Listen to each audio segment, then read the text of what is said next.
आज की डेट में अगर हम बात करें तो कंप्यूटर जो है एक बहुत ही इंपॉर्टेंट सब्जेक्ट हो चुका है। जैसे कि कोई भी बात करें, जैसे आज की डेट में आप लोगों ने मनी ट्रांसफर करना हो तो आप लोग किसका सहारा लेते हैं? कंप्यूटर का सहारा लेते हैं, या फिर मोबाइल फ़ोन का सहारा लेते हैं, या मैं ये बोल सकता हूँ इंटरनेट या फिर टेक्नोलॉजी का सहारा लेते हैं। इवन आप अपनी रूटीन लाइफ में कोई भी काम करते हैं, व्हाट्सएप करते हैं, तभी भी आप लोग क्या करते हैं?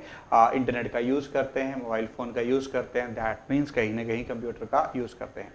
तो आइए बच्चों, मिलके आज आप मेरे साथ यहाँ पे क्वेश्चन सीखेंगे। मेरा नाम जैसे कि आप लोग जानते भी हैं है आशीष। तो अज्ञानम के इस डिजिटल प्लेटफॉर्म में मैं आज आपका स्वागत करता हूँ और आज मैं आप लोगों के लिए PSPCL के जो है एक्सपेक्टेड क्वेश्चन लेके आया हूँ, जो कि अपकमिंग एग्जाम में आप लोगों की बहुत ज़्यादा हेल्प करेंगे। अब मैं यहाँ पे डायरेक्टली आपको क्वेश्चन से ही स्टार्ट करवाऊंगा, मैं कुछ और तरीके से भी स्टार्ट करवा सकता था, बट मैंने सोचा कि बच्चों की जो डिमांड है उसी को पूरा किया जाए, क्योंकि बच्चों की डिमांड जो है रेगुलर ही आ रही है कि सर PSPCL और अपकमिंग वेरियस जितने भी एग्ज़ाम हैं उन सभी के लिए आप एक ऐसा वीडियो बनाइए जो कि हमें कहीं ना कहीं फ्रूटफुल हो। तो उसी के रिगार्डिंग हम लोगों ने आपके लिए एक वीडियो और इसी तरीके से वीडियोस और भी आते रहेंगे जो कि आपके अपकमिंग हर एक एग्जाम में क्या करेंगे? आप लोगों की हेल्प करेंगे। क्वेश्चन वो लिए गए हैं जो आपके एग्जाम के पार्ट हैं और जो आ चुके हैं या आएंगे या आने के पूरे पूरे चांसेस हैं, उनकी ही हम यहाँ पे बात करेंगे। तो चलिए क्लास वेरी फर्स्ट क्वेश्चन से मैं यहाँ पे आप लोगों को स्टार्ट करवा रहा हूँ। तो सबसे पहले देखते हैं वेरी फर्स्ट क्वेश्चन में आपके पास क्या है। Which of the following is not a type of computer on the basis of operation? Operation के बेसिस के ऊपर अगर हम बात करते हैं तो इनमें से कौन सा टाइप नहीं होता है? तो सबसे पहला है रिमोट, हाइब्रिड, एनालॉग और डिजिटल। अगर यहाँ पे बात करी जाए तो बेसिक आपके पास तीन टाइप के कंप्यूटर होते हैं। First is your analogue, second is your digital and third is your hybrid. Analogue और डिजिटल की कॉम्बिनेशन को ही आप लोग क्या बोलते हैं? हाइब्रिड बोलते हैं। दैट मीन्स इसका जो करेक्ट आंसर बनेगा वो बनता है ए ऑप्शन, क्योंकि ए रिमोट टाइप का कोई भी कंप्यूटर नहीं होता है। यही तो आपसे पूछा था, इसमें कौन सा आपके पास कंप्यूटर नहीं है on the basis of operation. Operation के बेसिस के ऊपर कौन सा कंप्यूटर नहीं है? That is A option. तो hopefully guys this is clear to all of you. So here it is next question, RFID की अगर मैं बात करता हूँ, जैसे कि मैंने कहा पेमेंट करना हो, कुछ भी करना हो, आज की डेट में आपको इंटरनेट चाहिए, कंप्यूटर चाहिए। आज की डेट में आप लोग टोल प्लाजा कुछ जब भी क्रॉस करते हो तो गाड़ियों के ऊपर जो है फास्टैग लगे हुए हैं। वो जो टेक्नोलॉजी वहाँ पे यूज़ कर रहे हैं वो टेक्नोलॉजी जो है वो है RFID। वो जो टेक्नोलॉजी है वो क्या है? RFID टेक्नोलॉजी यहाँ पे यूज़ कर रहे हैं। तो रिफ्ट टेक्नोलॉजी का ही फुल फॉर्म आप लोगों से पूछा गया है, ठीक है। तो rift stand for radio frequency identification. इसका फुल फॉर्म जो होता है रेडियो फ्रीक्वेंसी आइडेंटिफिकेशन। पहला वर्ड था रैंडम, तो ये तो अपने आप में कैंसल। यहाँ पे थर्ड वर्ड था random, cancel. Radio frequency information करके कैंसल। अब सेकेंड वर्ड है radio frequency identification, so here it is B is the right option. B for Bombay is your right answer. So hopefully is it clear to all of you guys? So अगला question देखिए। अगले question में क्या है? allows the user to create and maintain personal list of favorite URL address। आज की date में आप लोग एक टाइम पे एक से ज़्यादा वेबसाइट्स के ऊपर क्या करते हैं? विजिट करते हैं। अब आप लोग चाहते हैं कि उनको मैं एक जगह पे लिस्ट बना के रख लूँ, ताकि अगली बारी मेरे को अगर सेम पेज पे पहुंचना तो मेरे को उतना टाइम ना लगाना पड़े जितना कि मैंने पहली बारी लगाया था। तो उस चीज़ को सेव करके रख लेते हैं आप लोग। वो ऑप्शन जो है कहाँ पे मिलता है? सॉफ्टवेयर, वेब सर्विस सर्वर में, वेब ब्राउज़र में, या फिर www में। तो आपको पता है वो ऑप्शन जो मिलता है वेब ब्राउज़र के ऊपर, आप एक से ज़्यादा अगर हम बात करते हैं तो आप लोग क्या करते हैं? बुक मार्क को सेव कर लेते हैं, ताकि नेक्स्ट टाइम अगर आप लोगों को उस वेबसाइट के ऊपर विजिट करना है तो उतना टाइम ना लगे जितना कि पहली बारी लगा था। तो इसका आंसर क्या बनेगा? C option. होपफुली ये भी आप सभी को यहाँ पे क्लियर है। चलिए गाइस नेक्स्ट क्वेश्चन देखते हैं। MS words comes under. MS word जो है एक ऐसा टॉपिक है जो कि हर एक एग्जाम का पार्ट बनता है। अगर ये पूछा गया कि MS वर्ड जो है वो आपके पास किसके अंदर आता है? Document production, graphic, database, numerical analysis. सबसे पहले देखिए न्यूमेरिकल एनालिसिस की बात करी जाए तो MS एक्सेल में और डेटाबेस का मतलब होता है हर चीज की कलेक्शन, ग्राफिक्स का मतलब होता है रिप्रेजेंट करना, तो ये भी कैंसिल। अगर यहाँ पे बात करी जाए तो इसका करेक्ट आंसर जो बनता है वो बनता है डॉक्यूमेंट प्रोडक्शन। क्यों? बिकॉज अगर मैं बात करता हूँ द कलेक्शन ऑफ शीट, अगर collection of MS word is known as a document. जो नंबर ऑफ पेजेस होते हैं MS वर्ड में, उनकी कलेक्शन को क्या बोला जाता है? डॉक्यूमेंट। तो यहीं से ही बात हमें ये क्लियर थी, तो आंसर इज ए ऑप्शन। चलिए क्लास, नेक्स्ट क्वेश्चन की बात करते हैं। PDA, PDA stand for. तो गाइस अगर आप लोगों को PDA के बारे में जाना तो सब इसका फुल फॉर्म जानना, तो उसके पहले ये पता होना चाहिए PDA होता क्या है। PDA means personal digital assistance. ठीक है, ये होते क्या हैं? इनकी अगर बात करी जाए, एक्चुअल में जो इजी टू कैरी हो, पोर्टेबल हो, जहां जिन चीज़ों को एक प्लेस से उठा के दूसरे प्लेस में लेके जाना हमारे लिए बहुत ज़्यादा इजी होता है, उन्हें बोला जाता है PDA डिवाइसेस। तो PDA stand for personal digital assistance. ठीक है, personal digital assistance, personal digital additionals की वजह से ये गलत हो गया।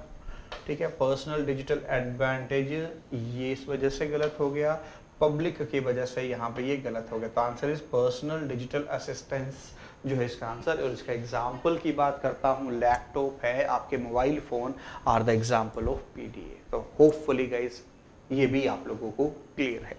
चलिए नेक्स्ट क्वेश्चन की बात करते हैं। नेक्स्ट क्वेश्चन की बात करते हैं, which of the following is not done by the cyber criminal. पूछा गया कि साइबर क्रिमिनल के द्वारा कौन सा काम नहीं किया जाता, ये नहीं पूछा गया कि किया जाता है। अब जब भी ऐसा क्वेश्चन आता है तो एग्जामिनर आपके पूरे डेप्थ के नॉलेज को चेक कर रहा है कि क्या आपने रट्टा मारा है या आपने चीजों को समझ के यहाँ पे आंसर करा है। तो सबसे पहले है अनऑथराइज अकाउंट एक्सेस। बिल्कुल, ये तो उसी का ही, हैकर का ही काम है कि जहाँ पे उसके पास एक्सेस नहीं पर फिर भी वो कोशिश कर रहा है, फिर भी वो लूट कर रहा है, फिर भी वो गंद डाल रहा है, तो वो तो उसी का काम है। तो मतलब ये तो आंसर होगा नहीं। उसने पूछा था कौन सा काम नहीं, ये तो उसका काम है। Mass attack using Trojan horse and botnet, बिल्कुल जी ये भी आपके पास हैकर का काम है, तो ये भी आंसर नहीं होगा। ईमेल स्पूफिंग एंड स्पैमिंग, ये दोनों के दोनों क्या हैं? हैकर के द्वारा ही परफॉर्म किए जाते हैं। Report vulnerability in any case, तो रिपोर्ट वर्नेबिलिटी की अगर मैं बात करता हूँ, कभी भी हैकर ये नहीं बोलेगा कि ये काम, गलत काम जो है मैंने किया है। तो आंसर आपके पास यहाँ पे क्या बनेगा? फिर डी ऑप्शन यहाँ पे बनेगा। आंसर क्या बनेगा? डी फॉर दिल्ली आप लोगों का यहाँ पे आंसर बनेगा। तो होपफुली ये बात भी आप लोगों को यहाँ तक क्लियर है। नेक्स्ट क्वेश्चन की बात करते हैं। नेक्स्ट क्वेश्चन में देखिए, in which year the Indian IT act 2000 got updated. तो इंडियन ID एक्ट सबसे पहले जो आपके पास आया हुआ था 2000 में, और ये पूछा गया कि इसे अपडेट कब किया गया। तो अपडेट किया गया इसे 2008 में। अपडेट किया गया आपके पास इसे 2008 में। कई बार ये भी पूछा जाता है कि कितने सेक्शन है, तो वो सेक्शन आप लोग मेरे को एक बार पिंग करके बताएंगे। आपके पास जो IT एक्ट है इस टाइम पे आपके पास कितने सेक्शन हैं, कितने चैप्टर हैं, वो सारी दो चीज़ें, कितने सेक्शन हैं, कितने चैप्टर हैं, ये दो चीज़ें आप लोगों ने मेरे को यहाँ पे कमेंट करके बताना है। अगर वो आपके आंसर सही हुए तो मैं भी आपको वहाँ पे रिप्लाई जरूर करूँगा। ठीक है, चलिए होपफुली एक छोटा सा होमवर्क आप लोगों के लिए ये रहा। नेक्स्ट क्वेश्चन, नेक्स्ट क्वेश्चन की बात करते हैं। Hand out master is defined by. अगर हैंड आउट मास्टर की मैं बात करता हूं तो वो कहाँ पे डिफाइन किया जाता है? सबसे पहले slide formatting, layout of hand out, slide transactions and layout of slide. इसको सिंपल याद रखेंगे, ये कहाँ पे होता है? Layout of hand out. देखिए ये आपके पास प्रोफेशनलिज्म में चीज़ें यूज होती हैं तो आप भी यूज करते हैं। तो कई बार हम लोगों को यहाँ पे समझने की बजाय इसको याद रखना ज़्यादा जरूरी है, क्योंकि ये एग्जामिनर के पेट क्वेश्चन है जहाँ से हर बारी चीज़ें पूछी ही जाती हैं। ठीक है, तो होपफुली ये बात आपको क्लियर है। नेक्स्ट क्वेश्चन की बात करते हैं। A system in which 2 channel are dedicated to transfer data, dedicatedly data को ट्रांसफर यहाँ पे कर पाते हैं, वो क्या होता है? टीवी है, केबल है, मोडम है या केबल मोडम है। अगर मैं यहाँ पे बात करता हूँ, ये क्वेश्चन जो है वो नेटवर्किंग से लिया गया है कि जैसे अगर मैं बात करता हूँ simplex method, full duplex method and half duplex method, उसको ये डिफाइन कर रहा है। अब यहाँ पे बोला कि डेडिकेटेडली डेटा को ट्रांसफर करना है कहाँ पे? 2 चैनल के ऊपर। तो 2 चैनल के मतलब है कि आपको डेटा यहाँ पे ट्रांसफर करना है, तो इसका आंसर टीवी तो हो नहीं सकता, केबल होगा नहीं, मॉडेम होगा नहीं, इसका आंसर होगा केबल मॉडेम। ठीक है, जो केबल जो है मॉडेम के साथ कनेक्टेड है, तो इसका आंसर बनेगा डी फॉर दिल्ली। तो होपफुली ये बात याद रखनी है। ठीक है, चलिए क्वेश्चन नंबर 10th की अगर मैं बात करता हूँ, क्वेश्चन नंबर 10th में क्या है, who is the father of personal computer guys. देखिए ये बहुत ही ज़्यादा इंपॉर्टेंट क्वेश्चन है। अब यहाँ पे अक्सर बच्चा, जो मैंने कई बार देखा है कि बच्चे से गलती हो ही जाती है, जब भी फादर आता है तो फादर के नाम पे सारे के सारे बच्चे यहाँ पे जो है अपना चार्ल्स बेबेज को टिक करके आ जाते हैं। नहीं, चार्ल्स बेबेज नहीं है यहाँ पे क्वेश्चन समझिए। क्वेश्चन में वर्ड था फादर ऑफ पर्सनल कंप्यूटर। तो पर्सनल की अगर बात करी जाए तो ये तो फादर ऑफ पर्सनल कंप्यूटर थे ही नहीं। अब यहाँ पे बच्चों को लगता है जी सर एलन ट्यूरिंग होंगे, एलन ट्यूरिंग तो मॉडर्न फादर ऑफ कंप्यूटर थे, ये भी ऑप्शन कैंसिल। अब यहाँ पे एक ही नाम बच रहा है, एडवर्ड रॉबर्ट्स। ठीक है, answer is A option, Edward Roberts. अब इनका कंप्लीट नेम यहाँ पे नहीं दिया गया है, वो भी आप लोगों को मेरे को यहाँ पे पिंग करना है कि इनका कंप्लीट नेम क्या है। होपफुली ये बात आपको क्लियर है। नेक्स्ट क्वेश्चन की बात करते हैं, which device use infrared signal to operate or control other devices remotely। तो रिमोट के थ्रू अदर डिवाइसेस को कंट्रोल किया जाता है, just like as an example की मैं बात करता हूं तो आपका एसी का रिमोट आप पकड़ते हैं, बटन प्रेस करते हैं, एसी ऑन हो जाता है, एसी ऑफ हो जाता है, उसके टेम्परेचर को अप एंड डाउन यहाँ पे किया जा सकता है। तो वो जो डिवाइस है वो आपके पास कौन सा होता है, रिमोट कंट्रोल होता है, सेंसर होते हैं, माउस होते हैं या टच पैड। देखो टच पैड तो कैंसिल हो गया, माउस भी कैंसिल हो गया, सेंसर का मतलब इससे सेंस करेगा, ये भी कैंसिल। उनको बोला जाता है रिमोट कंट्रोल डिवाइस, उनको क्या बोला जाता है, रिमोट कंट्रोल डिवाइस यहाँ पे बोला जाता है। So answer is A option, answer is A option.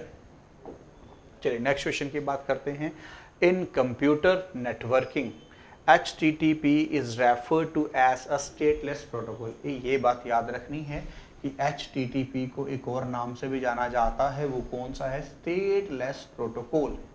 As the server do not maintain any information about the past client request, HTTP is an acronym of की। इसका ये पूछा गया कि HTTP का फुल फॉर्म आपके पास क्या है। अगर HTTP के फुल फॉर्म की अगर हम बात करते हैं तो हाइपर टेक्स्ट ट्रांसफर प्रोटोकॉल इसका फुल फॉर्म है। हाइपर टेक्स्ट ट्रांसफर प्रोटोकॉल इसका क्या है, फुल फॉर्म है। तो हाइपर टेक्स्ट ट्रांसफर गलत, hyper text transfer protocol, hyper terabyte sport गलत। यहाँ पे आंसर क्या बना, हाइपर टेक्स्ट ट्रांसफर प्रोटोकॉल। ठीक है जी, होपफुली बात यहाँ पे क्लियर है, होपफुली बात आप लोगों को यहाँ पे ये क्लियर है, ये याद रखना है। एक छोटा सा होमवर्क आप लोगों के लिए, HTTPS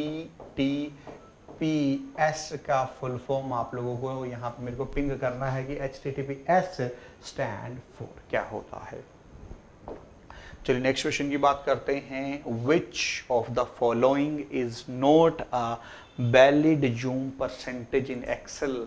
ठीक है, तो अगर वैलिड जूम की बात करें तो इनमें से कौन सा वैलिड जूम नहीं है, ये पूछा गया है। जूम नहीं है किसका, MS एक्सेल का। अगर मैं यहाँ पे बात करता हूँ 10% होता है, 100% होता है, 300% होता है, मैक्सिमम 400% होता है, पर 500% नहीं होता है। So answer is B option, answer is B option. तो होपफुली बात ये भी क्लियर है। क्वेश्चन नंबर 14 की बात करते हैं, dash is a type of memory circuitry that hold the computer's startup routine। ऐसी कौन सी मेमोरी होती है जो कंप्यूटर के स्टार्ट होने से पहले सारे के सारी चीज़ों को क्या करती है, अपने ऊपर स्टोर करती है। रिम रीड इनिशियल मेमोरी, ऐसी कोई मेमोरी होती नहीं है। रैम रैंडम एक्सेस मेमोरी, रोम रीड ओनली मेमोरी, या फिर कैश मेमोरी। कैश तो आपको पता है बाद में जनरेट होता है, रैम टेम्परेरी होता है, परमानेंट जो होता है वो होता है रोम। तो आंसर इज सी ऑप्शन। तो होपफुली बात यहाँ पे क्लियर है, आंसर क्या बनेगा, सी ऑप्शन। ठीक है जी, लीजिए नेक्स्ट क्वेश्चन की अगर हम बात करता हूँ, N dash is a communication path that transfer data between the component inside a computer। अगर मान लीजिए ये कंप्यूटर है, ये कंप्यूटर है, इनके बीच में डेटा को ट्रांसफ़र करना है तो वो कैसे ट्रांसफ़र होगा? कैश मेमोरी के थ्रू, इनपुट आउटपुट डिवाइसेस के थ्रू या ALU के थ्रू। तो इसके बीच में जो डेटा ट्रांसफ़र होता है वो होता है बसेस के थ्रू। यहाँ पे डेटा को क्या किया जाता है? ट्रांसफ़र किया जाता है from one place to another place. So correct answer is C option. अब आप लोगों को छोटा सा काम करना है, एक ALU का और ये CPU का फुल फॉर्म आप लोग मेरे को लिख के भेजेंगे। आप बोलेंगे सर ऐसे ऐसे क्वेश्चन देते हैं जो तो बच्चों को भी आते हैं, और बच्चे कई बार बच्चे के क्वेश्चन में भी बच्चे गलती कर जाते हैं, इसलिए मैंने आपको यहाँ पे इतना सा होमवर्क दिया है। तो होपफुली ये बात आप लोगों को यहाँ तक क्लियर है। बाकी फर्दर इन्फॉर्मेशन के लिए आप इन दोनों नंबर के ऊपर यहाँ पे कॉल कर सकते हैं। आप टेलीग्राम चलाते हैं तो ज्ञानम से हमें सर्च कर सकते हैं। इंस्टाग्राम ज्ञानम.कॉलेज पे है, और ज्ञानम पे कॉलेज पे अगर मैं बात करता हूँ यूट्यूब पे तो आप लोग हमें यहाँ पे देख ही पा रहे हैं। और अगर बात करना चाहते हैं तो इस नंबर पे 9117343434 96468883 के ऊपर भी आप हमें यहाँ पे कॉल कर सकते हैं। तो सभी बच्चों का जुड़ने के लिए बहुत बहुत धन्यवाद गाइस।